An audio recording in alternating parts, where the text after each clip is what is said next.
Episode 1, you're about to get famous.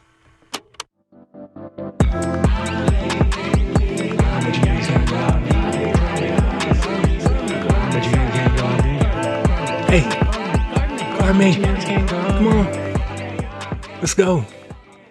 That was Garmy from my latest EP release, Whoville. So after you get done listening to this podcast, go listen to it. Go verify my credibility, okay? Because I worked very hard on that, and it's ultimately how I decided that I should start a podcast. It gave me something to talk about. And then I started thinking, oh man, I've got a lot of shit to talk about. So why don't I do this? And honestly, you guys, this is the best thing for me. If you're here, you're probably like, dude, you don't even promote yourself. You just release this stuff and think you're going to blow up and whatever. How is anyone going to support you if you just have these 20 minutes worth of songs? I came to that conclusion myself, you guys.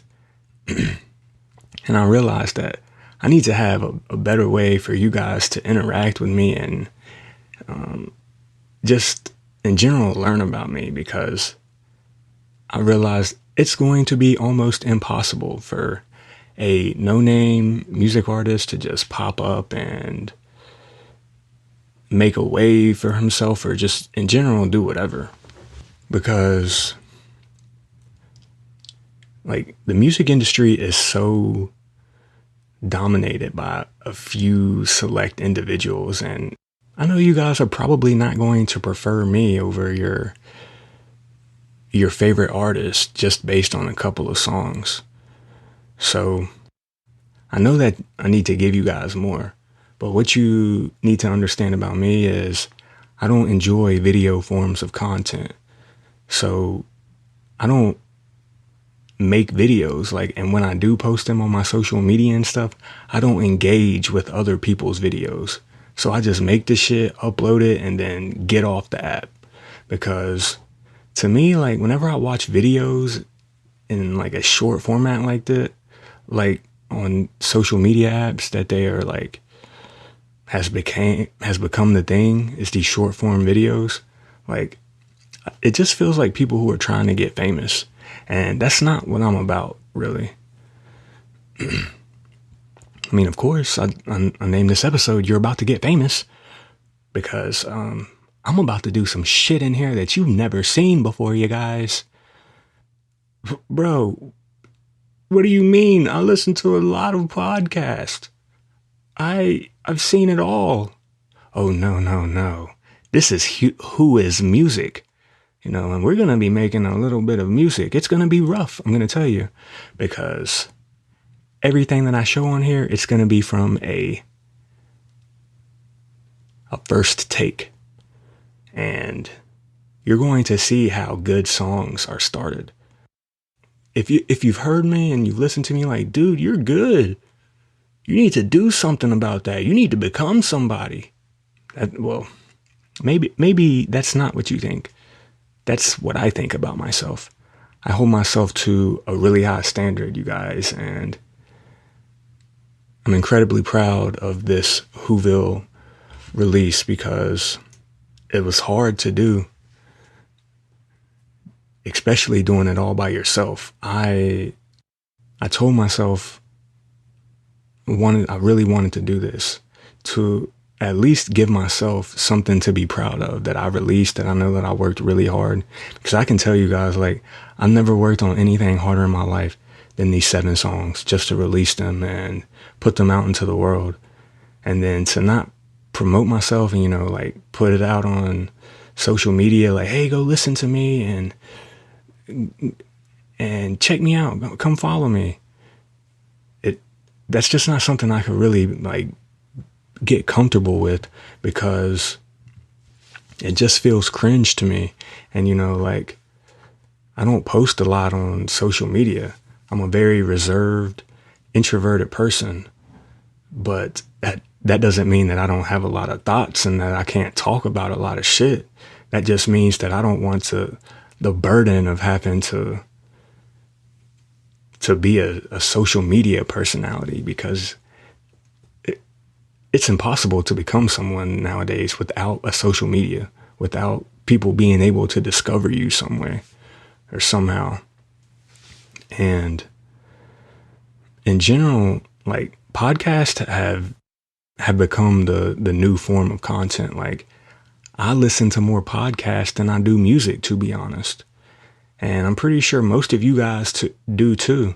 And I think that I can probably connect with you more on this format rather than just strictly music, because like after this, maybe you will be more inclined to give me a chance to speak to your heart and speak to your mind and get you to see things from my perspective. And my perspective is someone who comes from nothing, who comes from the absolute bottom. So from that standpoint, I have absolutely nothing to lose and everything to gain. And when you listen to these songs, you're going to be able to see like these songs aren't just your typical songs that you would hear from your local rapper or anything. Like these songs are meant to be made viral. And that's why I made them. I make everything for a reason. For commercials, for movies, for social media content. I want you guys to be inspired by what I create. And maybe that's just my perspective on how I look at it, but any song that I make, it's essentially going to tell a story of some sort, because I'm a storyteller. I'm a visionary. And in general, like music needs innovation. Everything needs innovation. There's not anything in this world that you can sit and say, yep, that's the final version. Like there's absolutely everything can be innovated upon. It's just how can you look at it to determine what can be innovated upon. And to me, like with music, I'm sure you guys know like people who are in music who make podcasts and stuff, but they're not going to do it like I am, because how I'm going to do it is being real vulnerable with you guys on the process of doing it.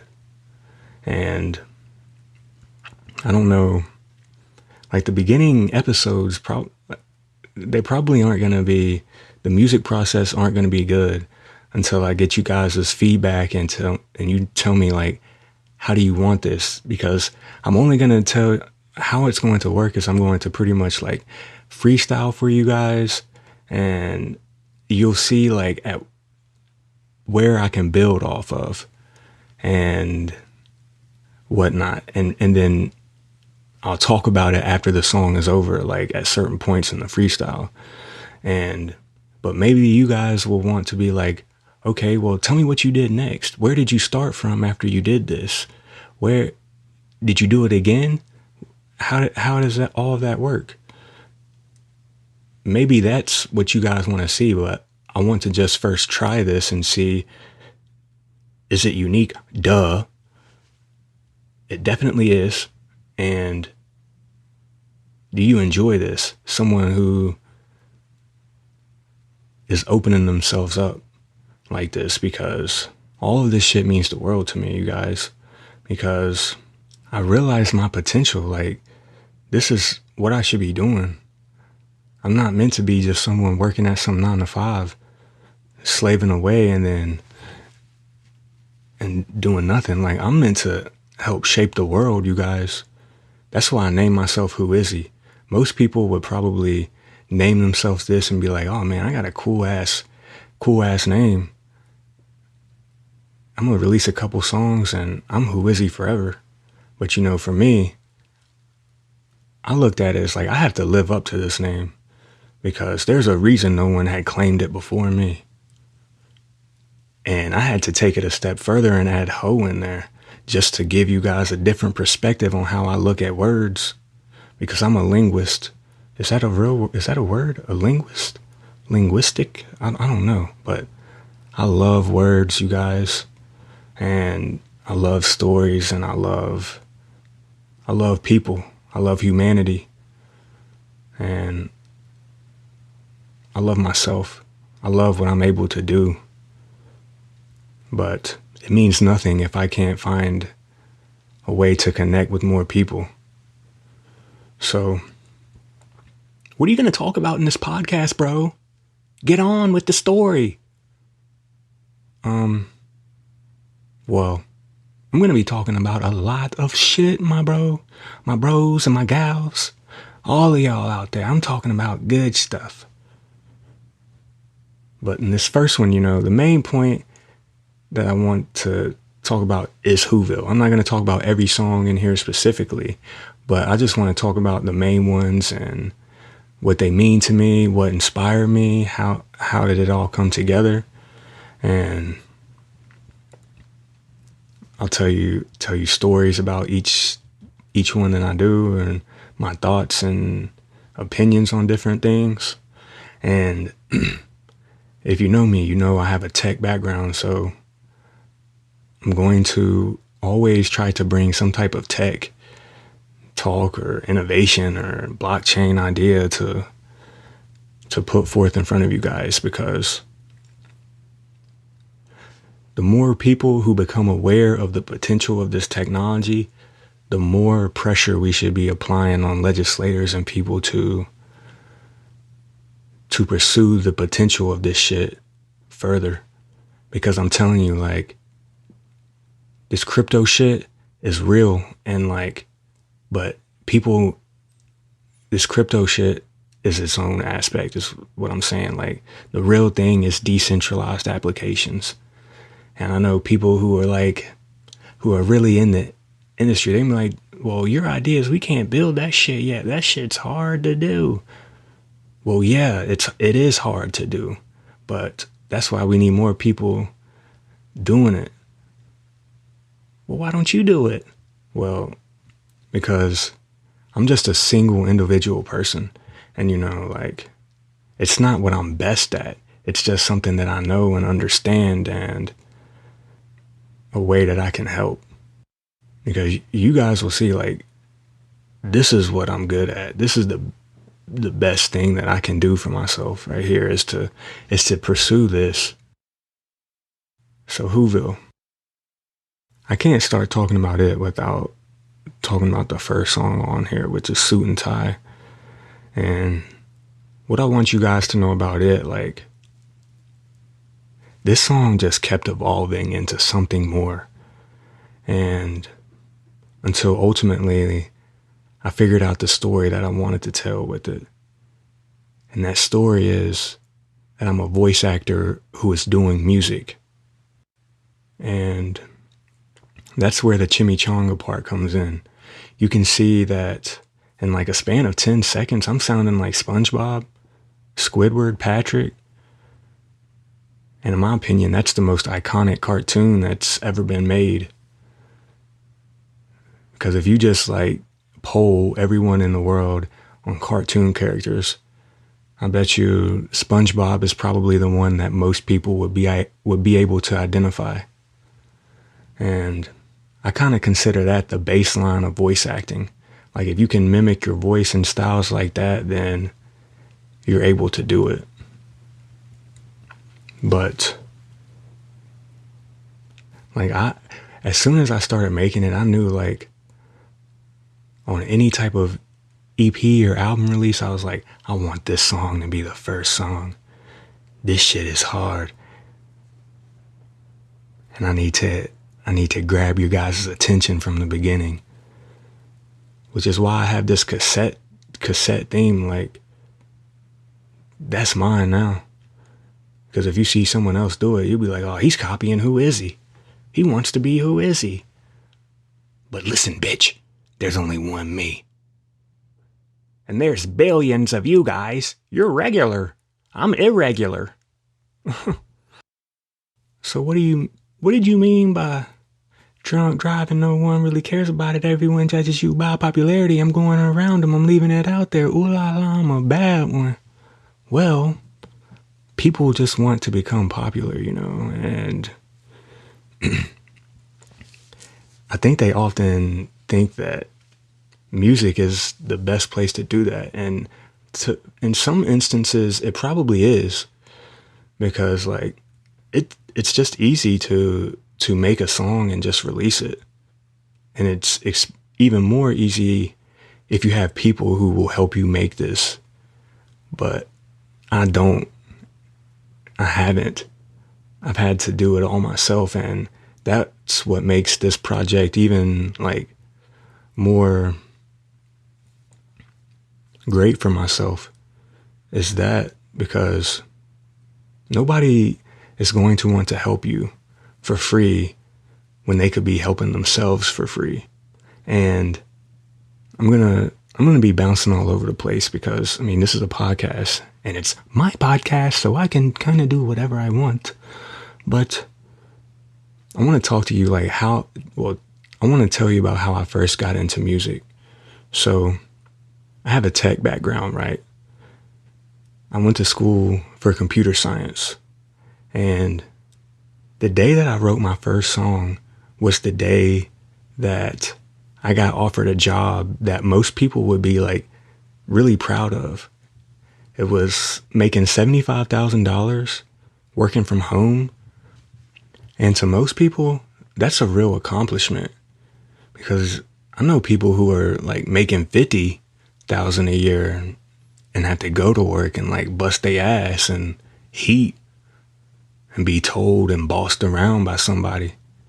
But when I got offered this job, I wanted to celebrate with somebody, but I had no one to celebrate with. Like, me and my ex, we weren't on good terms.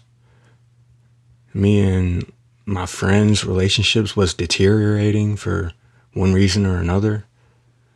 And like, I remember I was at Sheets when I made the decision, like, I'm gonna make a song today. I was pumping gas and I had called somebody and they just pretty much ignored me. And I was like, man, fuck, I'm writing a song. So when I got home, like, I said, what software do I need to make a song? I went and downloaded the software, found the beat, and I just wrote to it.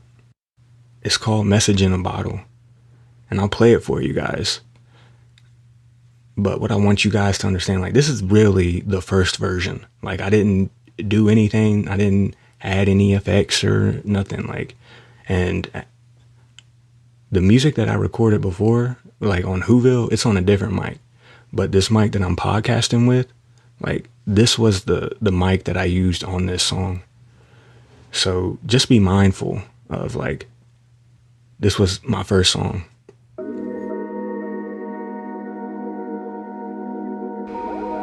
I've had a lot to say. I just haven't know how to say it. Until now. This is not a message in a bottle, it's a message from the hollow, aka the fucking gallows. Niggas claiming to be deep, but they just be shallow. I hope you hear my battles, yeah, I hope you hear my battles. All these trials and tribulations just to make it, just to be the greatest. I'll take it all. Hope you get this message, sending it to all my exes and they best is up. This might be a message in a bottle, it's a message you should swallow.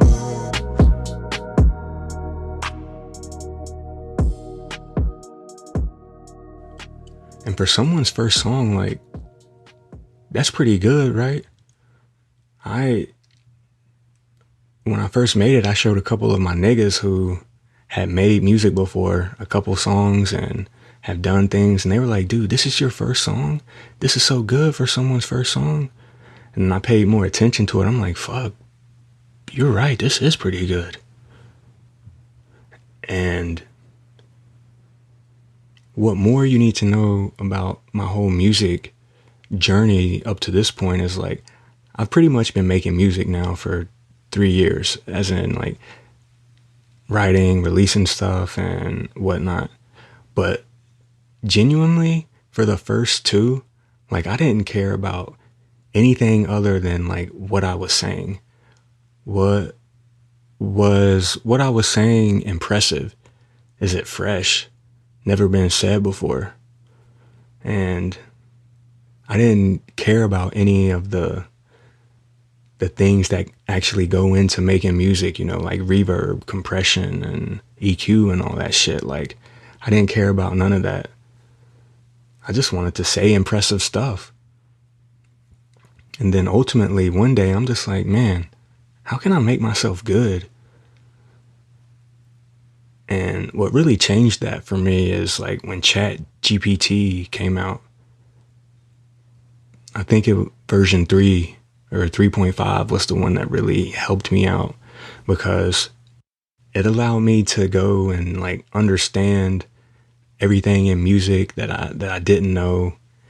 It allowed me to learn about the interface of Logic Pro, which is what I use, and like figure out what each section and what area means. And with ChatGPT, there's genuinely not a bad question, and then once I started learning more, I would ask it questions that I kind of already had known the answer to, but just wanted to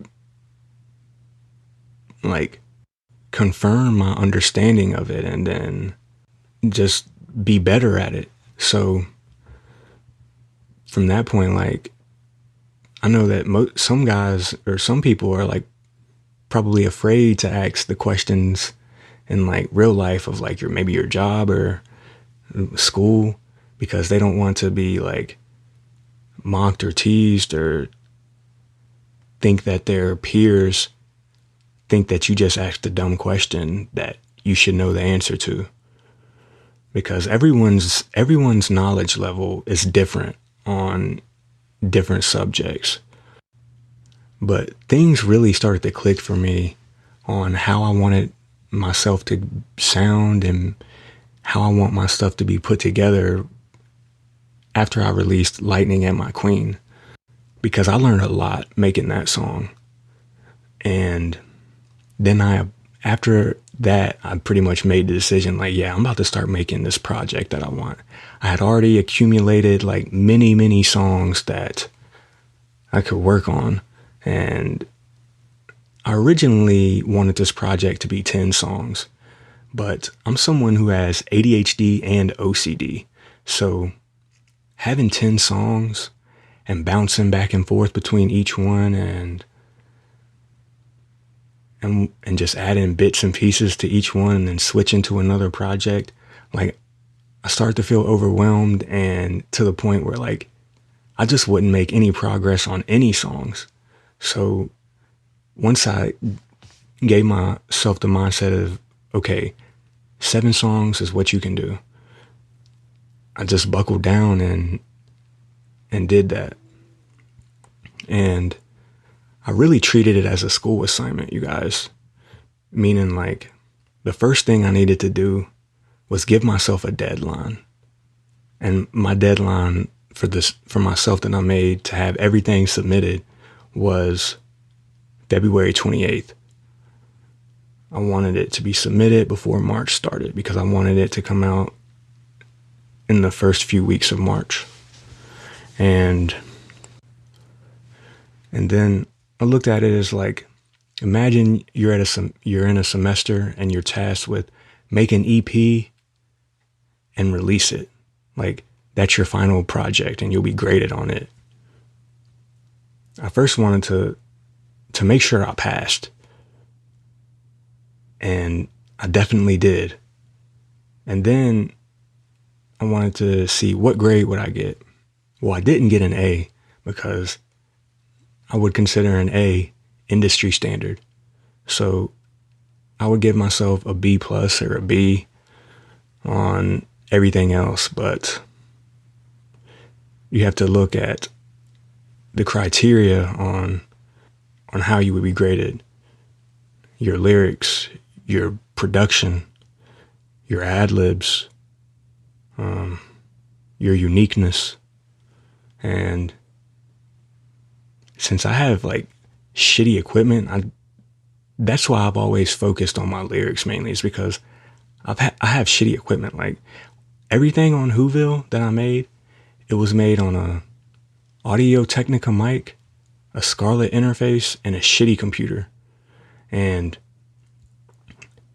I know that this EP is not perfect, you guys. Like, there's no bigger critic on anything that I release than myself. But anything that I release, I want you guys to see progress. I want you guys to see that, oh, he really cares about what he's doing. And I did have a lot of songs up, but none of them were like great because like I had just like made them and didn't focus on anything else. Like most of the songs literally like had no EQ, no reverb. Like I probably wasn't even on key most of the time because I didn't even understand that shit. Like growing up, I just in general had no interest in music because coming from a small town, you just don't see that as a possibility for real. But that's why I hope that you guys can resonate with me more than a lot of people that you know, because I am from a small town and I wanted to showcase that on the cover art because you guys probably see people who are from New York, Chicago, Atlanta, Toronto, LA as like the place where all of your favorite musicians come from. But why can't people from small places like this make it too? And I'm telling you guys, I wanted to tell you from the very beginning, like, I am the cream of the crop. I am the best of the best. That's how I regard myself. And maybe that's not the best way to look at it, but that's how I have to look at it because I see the world differently.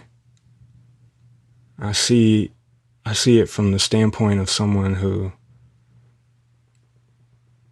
acknowledges all of the evil in every situation, you guys. Like, because I do. I see the evil in every situation. And I try to refrain from thinking like that, but I can't help myself. Like, I just always see it because that's what people are attracted to. Like, people are going to be more inclined to hate you than they will love you because hate is a stronger emotion than love. And most people probably haven't experienced real love in their life, but they have probably hated someone who did them wrong or who hurt them physically, emotionally. Like, so that's kind of how I got started with music. But the song that I hope that you guys appreciate and resonate with the most, or in general just vibe to, is Guard Me, because it's the song I worked the hardest on. It's the biggest project. And in general, sports is something that I care deeply about. I'm someone who is ultra competitive. And that hasn't changed with music. Like, I know people who like make music and stuff now, and like I've surpassed them, in my opinion. They could have more listeners or whatnot, but like I'm thinking bigger. I think most people think of how can I make it? And I'm thinking, how can I be the best? Because my opinion on the whole subject is like the next great music artist that comes into your guys' life is not going to be someone who already exists or who is already popular or whatnot. It's going to be someone who claims he's the best, has the backing to prove it, and then goes and proves it. And by releasing this EP, like, I feel like it gave myself credibility on doing that, because most people will like, they'll want to hear a collection of your work. They're not just going to listen to one song and then add it to their playlist or come back and listen to it like every day or whatnot. Like, they're going to want to be encapsulated in your brain for the duration of your project. And I hope that you are when you listen to this, because there's three things that I wanted to really showcase on this. First, my voice.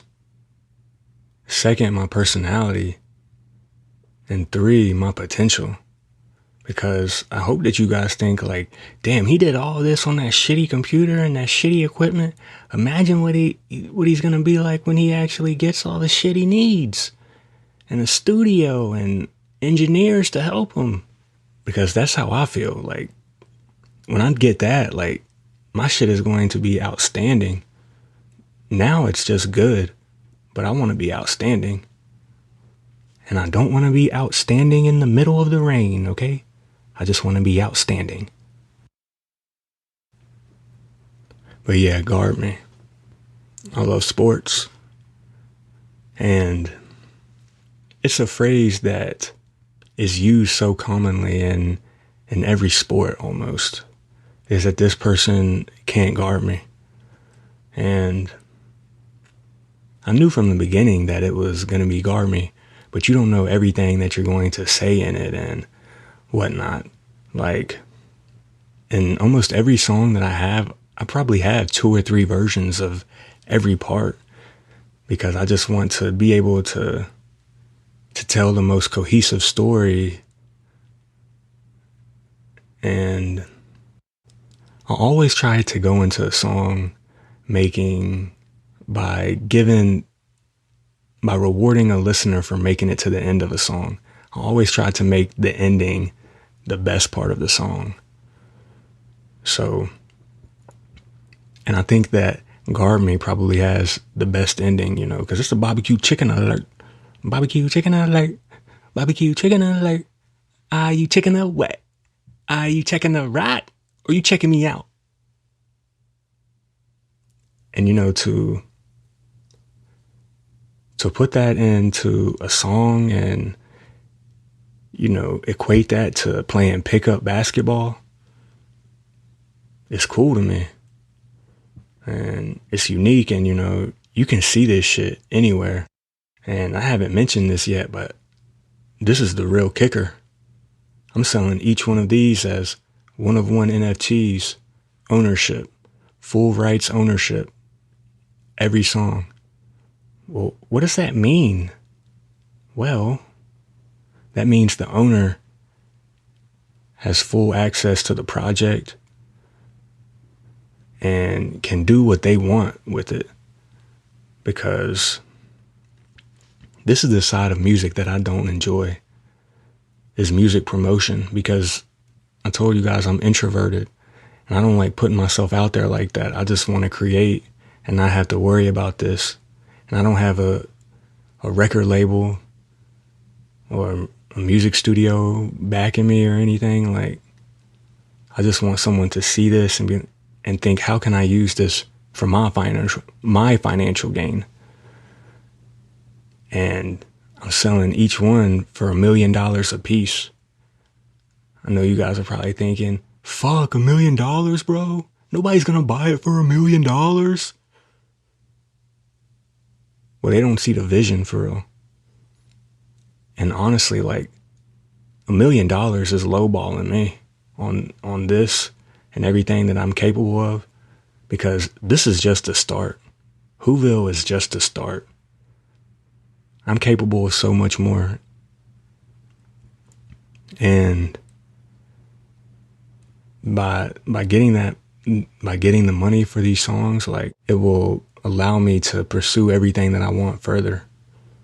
And hypothetically, like, the NBA, the NFL, these sports networks like ESPN and Fox and whatnot, like, they should be in competition, or they should be in a bidding war to get Guard Me, because if they have full ownership of the song, they can be the ones garnering the income from streams, from it being used in commercials,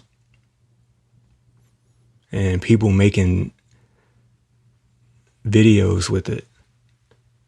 And honestly, I want to see whose pockets is deeper, the NBA or the NFL. So pay up. I want my money. And if I somehow just run into like an exuberant amount of money that like it wouldn't even be comprehensible on how much money I would have, what would I do? I would first buy a professional sports team because I love sports and I love technology. And I'm going to make that team a decentralized owned team. What does that mean? Well, that means there won't be any one owner or anyone who has a majority say so in the structure of the organization or the team.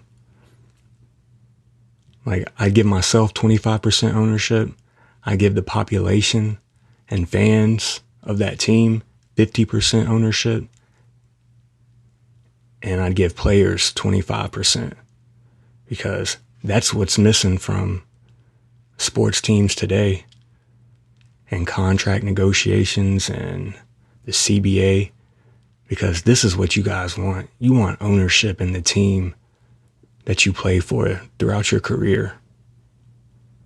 And these billionaire owners, they're not going to give you guys that because this model has worked for them so long and they've accumulated their wealth even further by owning these teams that they're not going to change that. They just want to sustain it and see how they can improve it themselves and not worry about you guys, because how professional sports teams look at athletes is how companies look at us. Like, you guys are expendable and you shouldn't be. Like, I will be someone who rewards you guys for striving to be great, striving to be the best ever, meaning like for breaking records individually or as a team. You can increase your earning potential, like over the long haul. For example, if I'm speaking in terms of an NBA, because that's what I would want, is to own an NBA team. But imagine a team who goes 82-0. They won't get any financial gain from that. So they're not going to strive to do that. But if you guys do it, then hypothetically, like, every player on that team could get like a 1% ownership that could never be divisible or anything like that. And currently, like, how I'm thinking and the model would probably work would be like retired players get 10% of that 25% bucket, right? Active players get 5%. Draftees get like 3%. Employees of the franchise get like 2% or something, you know. Like, you would just disperse that within the whole organization, you know. So people who are just regular employees, you know, could still benefit from working for a professional sports team, you know. Like, that's a pretty cool thing to do, I think. And it would be nice to have like this type of security forever. And it would also give like more people would want to work there, like work for them, and in general just create better scenes for everything. And this type of model or structure is only going to be possible through blockchains and smart contracts, which is a piece of code on the blockchain that runs forever whenever someone interacts with it.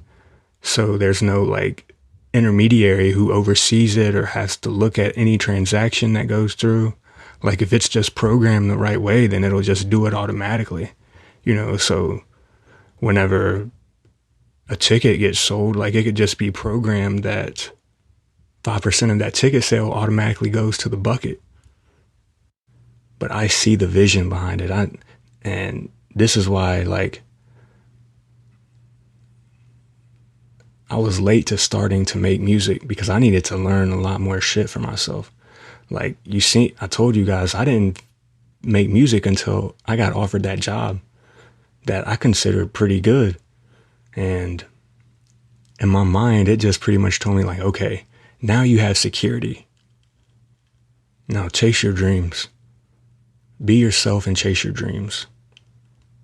But I know you guys are probably thinking like, dude, you don't even have no money. How are you going to buy a professional sports team? Well, let me tell you how it's all going to work. It all starts with someone buying these songs. So buy these songs for me so I can start doing all this shit. But then after that, I'm going to release my own crypto coin. And I know what you guys are thinking. You're thinking, oh, he thinks he's slick. He's trying to scam us with this crypto shit. But I'm someone who actually knows about this shit. So let me tell you, if someone is saying, hey, go buy my crypto coin, it's the best crypto coin out there, it's going to the moon, hoorah. But they're not saying, hey, go buy some Solana because my coin is on Solana. And my coin can't exist if Solana doesn't exist. And it goes up the more that people use Solana. The same with Ethereum. Like if they aren't saying that, then they don't understand what they're doing. They're trying to scam you guys. And they don't see the potential in the technology to its full extent like I do. And if you watch that long video that I have on my YouTube, I know that the first half was kind of weird because like I told you guys, I'm introverted, so I don't enjoy being on camera and shit. But in the second half, when I started to talk about this decentralized application with ads and stuff, you can see my personality start to come out more. And really, like the first half of that video, that part, what I was hinting at is kind of what Doge is, except Elon Musk isn't using it for the benefit of all of us. He's using it to benefit himself, you know, with this, because this is how billionaires think. They want to make more billions. They want to be the first trillionaire. But I'm not even thinking about billions. I'm not even thinking about all that shit. I'm thinking about all the money. I want all the money in the world. I want a kajillion, billion, $1 million. And I'm not going to lie to you guys.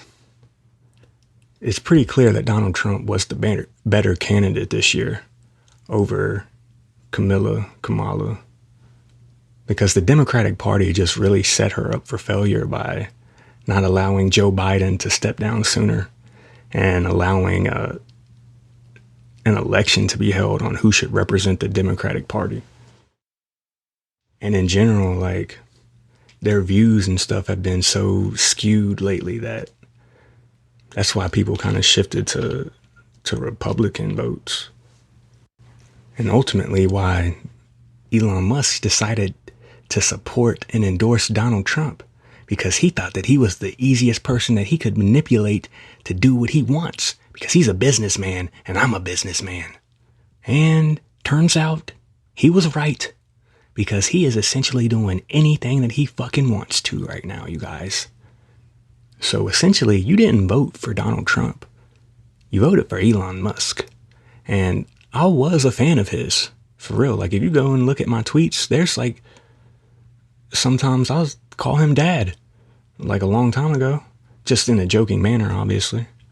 But I supported him because of his vision to go to Mars, because that's my goal too. I tell everyone that you guys should set one life goal for yourself that you should strive to, and you should always want to live for, just so you can like accomplish that one goal. And for me, it's to go to outer space and look at Earth from above and see the insignificance of everything that goes on Earth and how it really just does not matter. And that's why I have an astronaut tattoo on my arm. I don't have many tattoos. I have like 4 or 5, but this one means the most to me because that's what I want. I want to go to outer space, you guys. Because you never know what can fucking happen. I mean, just because we haven't seen it happen before, like, doesn't mean it can't happen. I mean, speaking from a meteor hitting, nuclear warfare, chemical warfare. Like, you just never know with these people and how people think and shit. And I mean, I do listen to the Joe Rogan podcast. Not every single one, because it's propaganda most of the time. But whenever he has guests on there who I like, I'll listen to it and see what they're talking about and shit. And he always says, like, yeah, he used to be liberal and whatnot. But, you know, you guys, I just found it incredibly weird that this Elon Musk podcast came out the day before the election. Did anyone else find that a little weird? I mean, it can't be election interference if the election hasn't happened yet, right? Am I right, you guys? And I'm not saying that it was or anything, because, you know, what the fuck? Releasing a podcast has nothing to do with an election, is what you could say. But, you know, Joe Rogan's the most popular podcaster out there. Millions and millions and millions of people listen to him. That means that's millions and millions and millions of votes that are getting persuaded. Or should I say bought? Except you guys aren't the one receiving the money.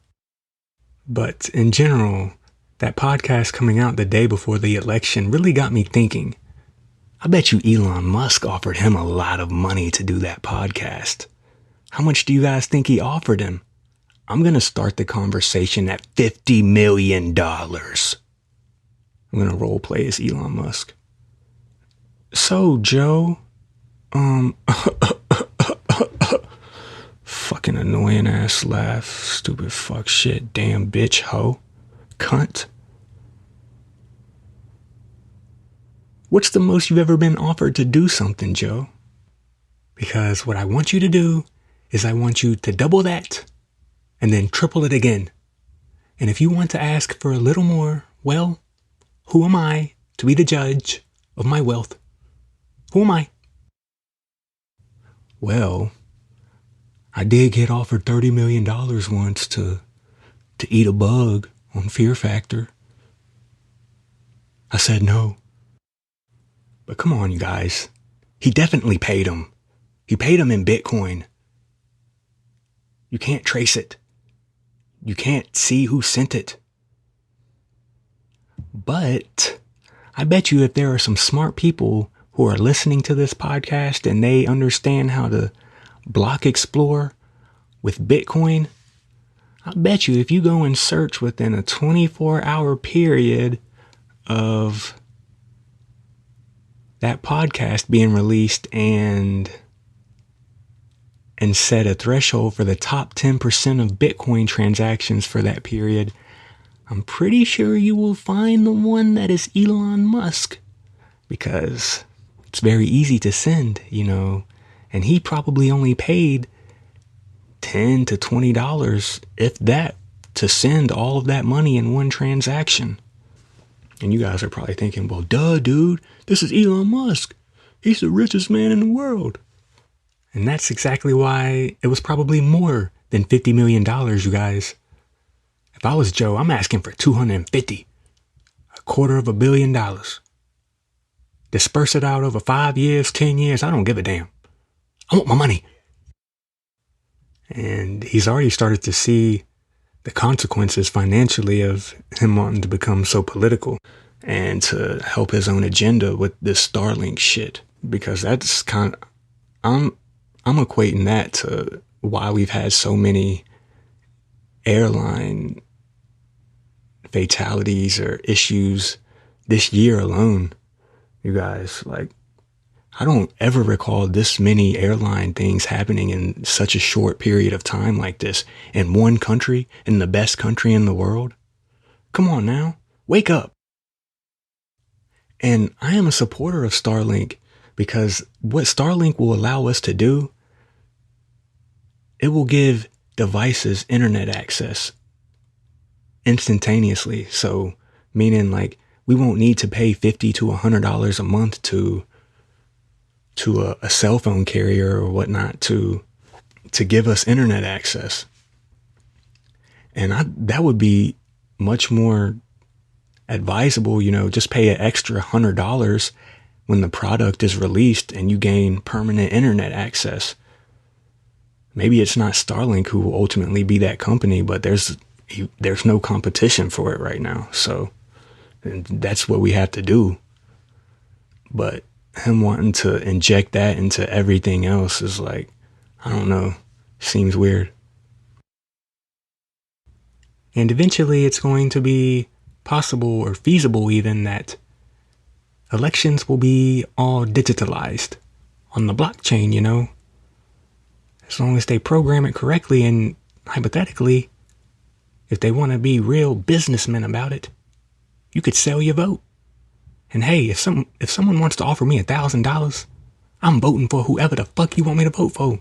Straight up. Might just put myself on there next time. Put Who Is He on the ballot. Hey. Don't be calling yourself your rapper alias name. Cody, that is your name, right? Cody Codes? Codester? Cuddles? That's my favorite of the nicknames my hoes have given me over the years. Music to my ears, ladies. Call me Cuddles. But yeah, back to Whoville. We took a hard right turn there, didn't we? And ended up in the middle of nowhere. Hey, yeah.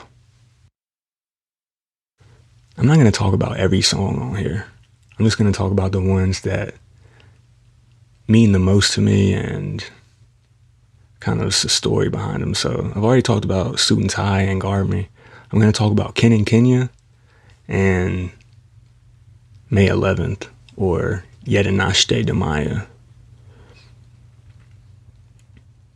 And what you guys should need to know about me and about this song is when I was at university, I studied abroad for a year in Poland. And Poland was definitely not my first choice. Like when I decided to study abroad, like university was just starting to become so stale for me. Like I wasn't in no fraternity or anything, so I didn't have that to like rely on and whatnot. So like, and in general, like I could have never just gotten down with that hazing shit, and you shouldn't either. Like, don't let someone else tell you to do some nasty shit or clean up after them just to be in a fraternity. Clean up after your damn self. Stupid bitch. But I just kept seeing like brochures and flyers hanging up around campus, and ultimately I was like, shit, let me check this out. Let me see. And so I applied for it, and like, what you do is like, well, for the program I went through, you had a list of schools and you got to like rank 7 of them that you would want to go to. And for me, like my first 3 were all English speaking schools in Australia or in Britain. The first 2 Australia and then the other one in Britain. But what you should know about it is like, if you're going to try to do it, the English speaking countries are going to be the most competitive. And if you don't have like the best grades or the like smartest in your field of expertise, then you probably won't get your first or second choice if it's an English speaking country. And your boy's 3.0 was definitely not cutting it with computer science. So they gave me Poland. And at first when they gave it back to me, like, I'm like, fuck, Poland? Do I even want to go? What's in Poland? I don't know. And then like the next 2 weeks just went by and things just like start to get even worse and become even more stale. So I was like, man, fuck yeah, I'm fucking going to Poland. I don't give a fuck if the fucking water is like Flint. I'm going. So that's what I did. And it turned out to be the best thing for me, you guys, because it taught me how to communicate to people whose first language isn't English. And when you start talking to people whose first language isn't English, you start constructing yourself differently. You start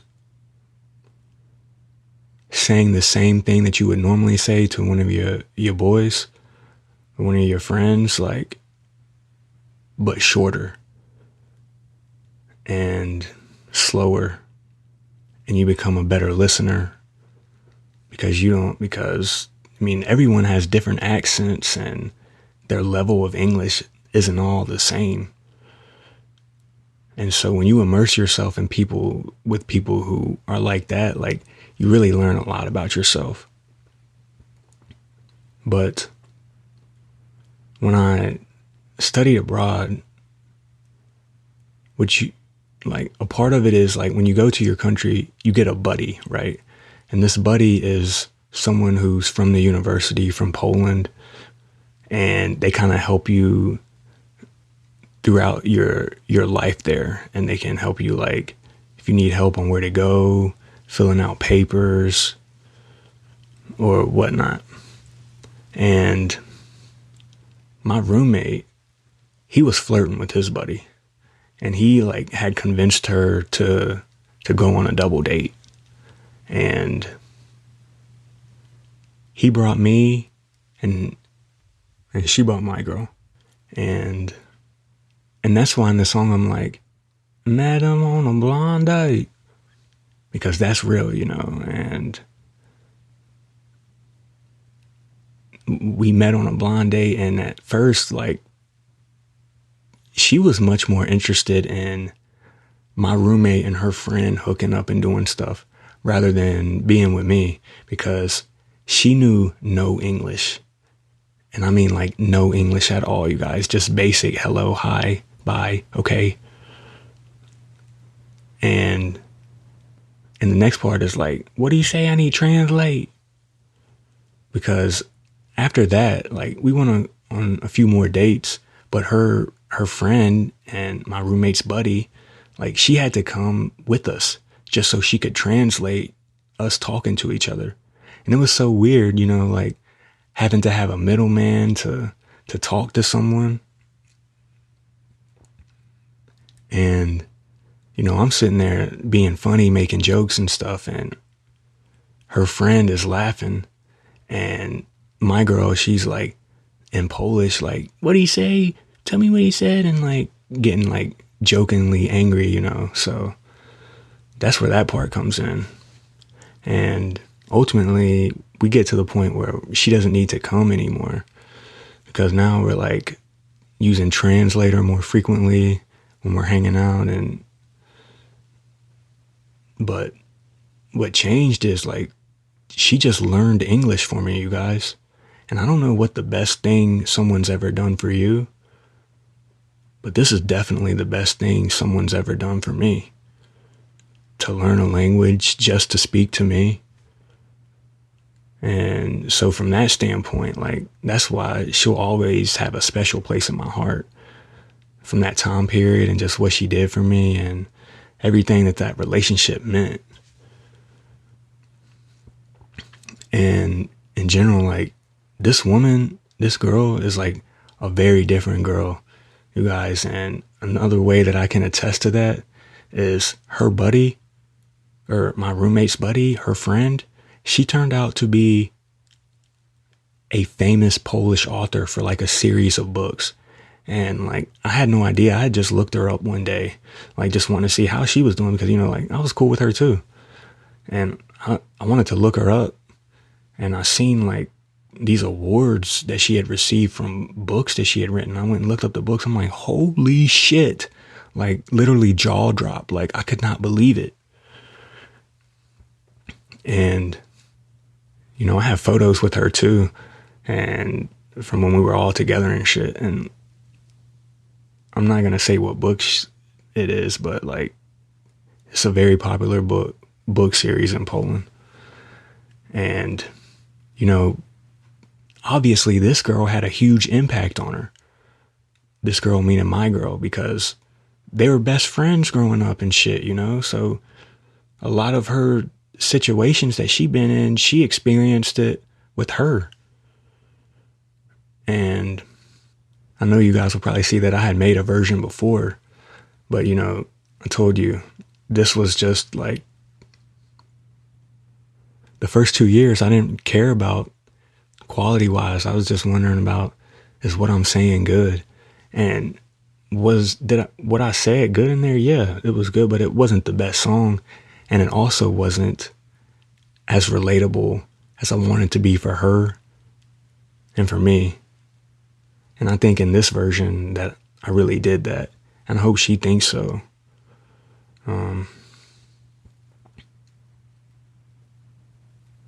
So that's where that part comes from. And I have a lot of Poland stories that are just fucking hilarious that I'm going to go into further, that I'm going to talk about in future episodes and shit. But right now, this is about Whoville. And I know this podcast is probably weird being from a solo person. Does it feel weird?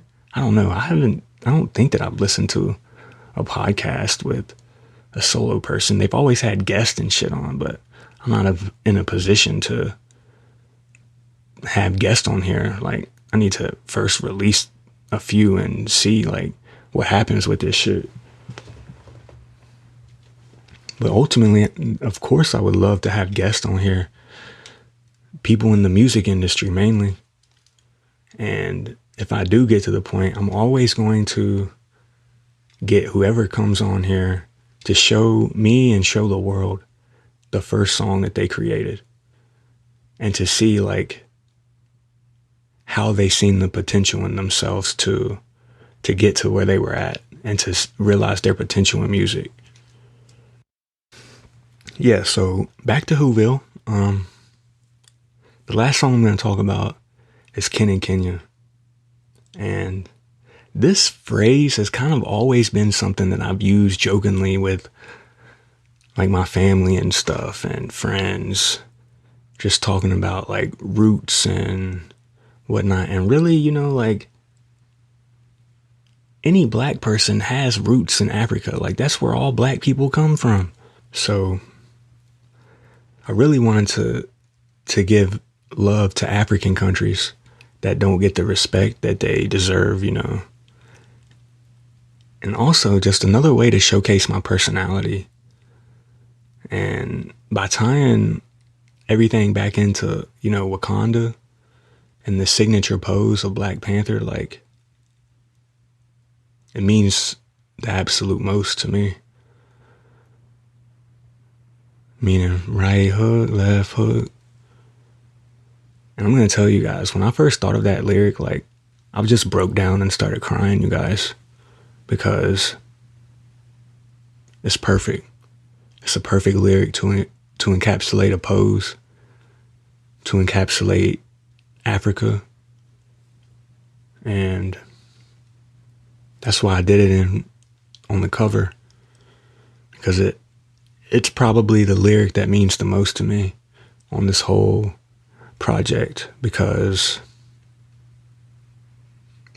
it could have been anyone who released that lyric out into the world. It could have been anyone who applied meaning to a pose that other people couldn't do. That I looked at the situation and interpreted it differently. And I heard this beat and applied it to this. And I'm proud of that. I'm very proud. But most people, if you hear this song, you'll probably just remember the Kim and Kanye part. Because who the fuck would ever do that?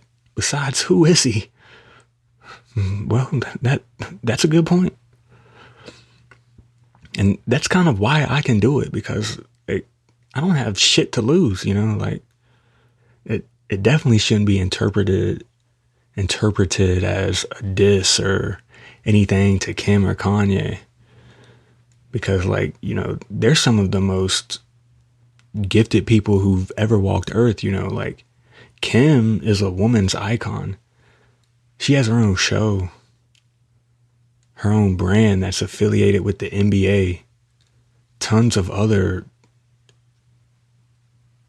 things that she's done for the world and whatnot. And Kanye, like, he has his own shoe, his own fashion brand, has dropped classic music albums. I mean, of course, nobody is going to get down with this Nazi shit. But I'm going to go ahead and tell you guys right now, there is absolutely no way this nigga is a Nazi. Why? Well, because he is a nigga, and Hitler would have killed his ass instantly. But what you guys don't understand is the internet is a very toxic place, and you guys love hate, and you want to hate people more than you want to love people. And by associating with this Nazi shit, he stirs up a lot of emotions in you guys, doesn't he? So he's winning that battle. And I mean, I told you I just went to Poland and shit, right? You don't go to Poland and not visit Auschwitz, the concentration camp where all that shit happened to the Jews. And I bet you Kanye has never went. And I would implore him to go and to see that and to look at the situation differently. I want to implore all of you guys to go, because I can tell you, like, when I went there, I almost wanted to throw up just thinking about all the shit that happened in there. It was hard to be there, but, you know, like, it was important to go. And, like, I'm just getting emotional now thinking about it, because I told you guys, like, I love humanity. I love everybody regardless of race, religion, anything, you know, and he's the most evil person who ever walked Earth.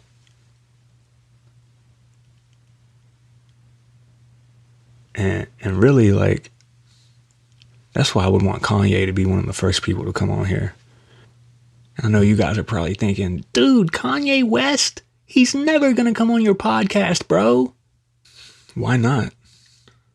I can be a friend to him. I can be someone who understands him, because, like, I'm nobody, but I consider myself on the same level as Kanye in terms of thinking, in terms of seeing the world for what it is. And I want him to tell his story on a real stage on different subjects. Like, at what point did he really realize, like, he's this good at everything that he did? And can he equate that to one single moment? Did a tragedy happen that really shaped him? Like, what meds is he on? Why are you on them? Like, how do you feel about a certain situation in the world going on? And really, like, he should be looked at as black people's Elon Musk for everything that he's done and accomplished. And in general, like, I bet you Kanye's a cool hang for real. But don't, if you come, keep it small, Kanye, because we're going to get real personal. I want to know you for who you are, bro. And for anyone who hears this and thinks that they could come on here, like, it's going to be personal, like, and because I want to know all of you guys. And I'm telling you, like, this AI revolution is really going to change a lot of shit. And it's already changed every industry, but it's like shit that you can't even think of. It's going to do at a further rate. And if we don't have people who are in a position to speak about things like this and to raise awareness, and to not just raise awareness, but, like, think of solutions in a public space, find answers to questions, get other people curious about all this shit too, then we're doomed. It's doomsday. Maybe not. But I see the world for what it is. Ken and Kenya, man. I probably got some Ken and Kenya, man. Somewhere down my line, man. My lineage. That's a good one, right? But not. This podcast is already really long. And I don't know in general, like, how long these podcasts are going to be. Some could be longer, some could be shorter. But I know I probably will never have one individually that's longer than 2 hours. But I will always try to strive for at least an hour, because I want you guys to engage with me more than just music, because I know, like, for myself, it's just going to be impossible to make it individually. So I've had to venture out and find new ways of showcasing myself without jeopardizing my mental health and feeling obligated to post promotion videos on social media and shit, because that's just not me, you guys.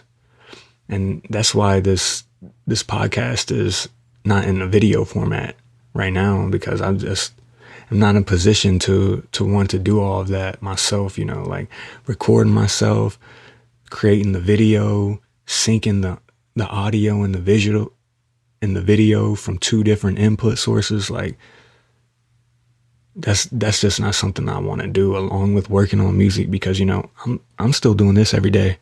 It's what I love. And if you guys, like I told you, you thought some of the songs on Whoville were big, you're in for a big treat, especially for what I'm about to do, okay? What am I about to do? I'm about to show you how I go about starting a song. And this song, like, it's the first time I recorded to it. And I want you to understand that, like, at some points, it's just not good. But in others, you'll see that I can go off of this and, like, I can start iterating over it. And yeah, so don't judge, or do judge. I don't really give a fuck. But if you stayed this long, then I guess I must be pretty interesting. So why not listen to this shit and enjoy it? It's unreleased. I haven't even done anything other than just what I'm about to show you. And then after that, I'm going to talk about some of the pieces in there that you will be able to identify of what I was doing. So yeah, let's do it.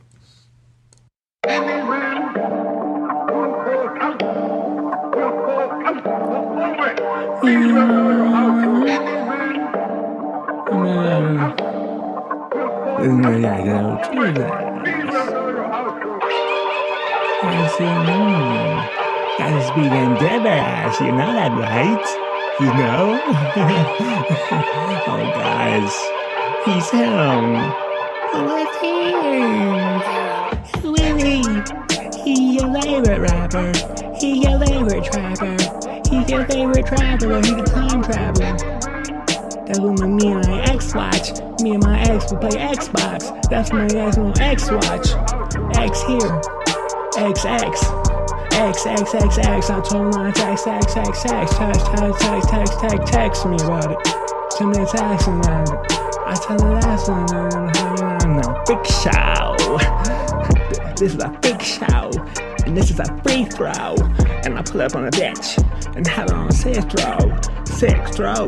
Sit, bro. How many you sit, though? How many you did down tempo? Down till. Better tell. Fly time on national skills. I pounds.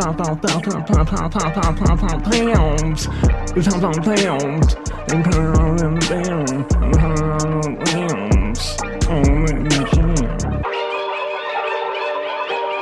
Don't trying to be too hard.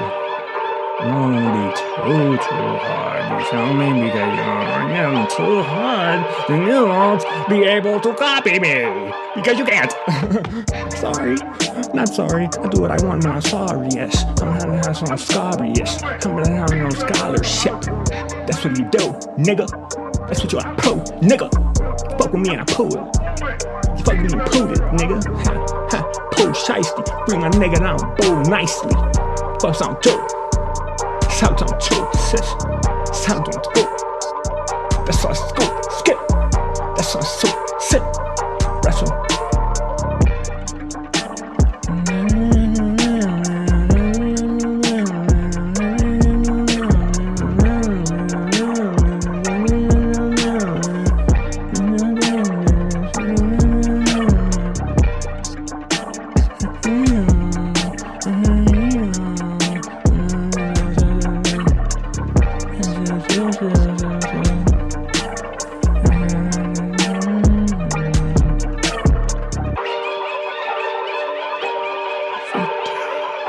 It's a freak show.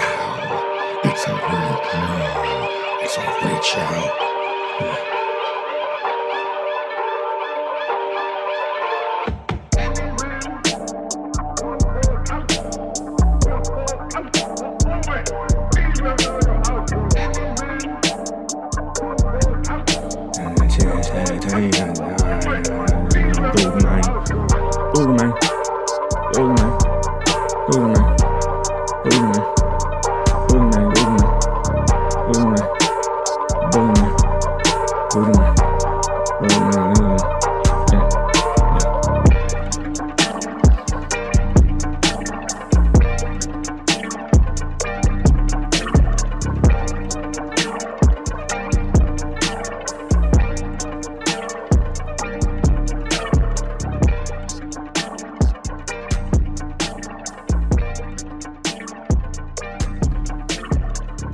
So that was the first time that I tackled that. And I hope you guys are like, dude, what the fuck? Because that's what I was like, you know, like there are some good parts in there that I can go off of. And, you know, like the part that really like fucked me up for real is when I was like, fine.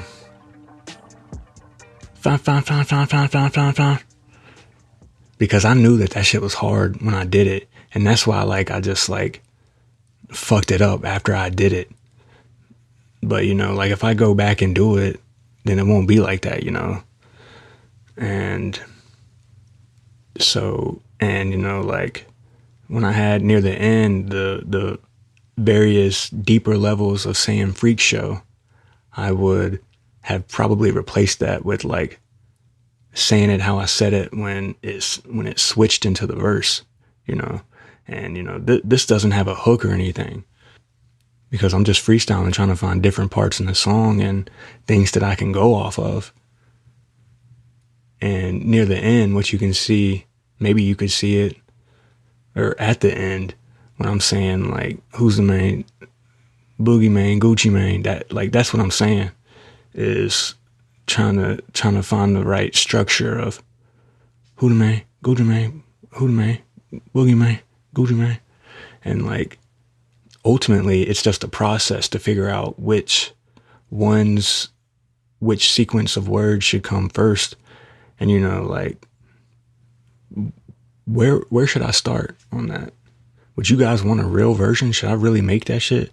I mean, that's definitely the longest song that I've ever put out on anything, you know, like I've never done anything over 4 minutes because in general, like I try to shy away from of things that long individually just because like I'm an individual and that means I would have to work tirelessly on a song that's only 4 minutes. So, but where I would probably start going from if I was to make it is from when I was like, this is a freak show. That's probably where I would start. And let me know what you guys think. Would you be interested in me doing more of shit like that? Should I put 2 in here, 3 in here? Maybe you want me to show you what I would say and what I would figure out. And I know one other thing that I would want to say is what's probably like a really good part in that too is like sick flow, sick bro. But before that, when I was like, pull up on a bitch, like I know that I would definitely cut that out because to me, like pull up is such a commonly used phrase in music, you know, so I'm going to look at it as like, how can I differentiate from other people who would attack that? And I know that I would just cut that out because I just would not want to say that for real. And in general, like that part just didn't go with it in general, but sick flow, sick bro.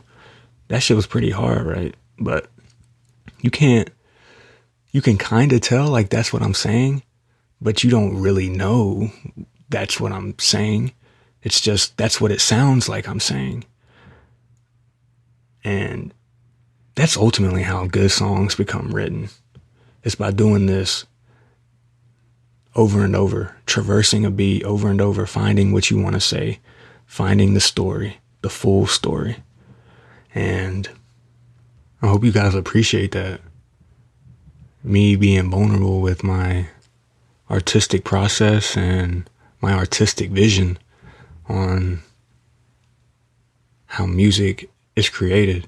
Because, not everyone's vision and ideas are the same. Maybe someone else has different techniques that they use. I'd like to see and incorporate that into my own workflow to better myself. So go listen to Whoville along with this and let me know what you think.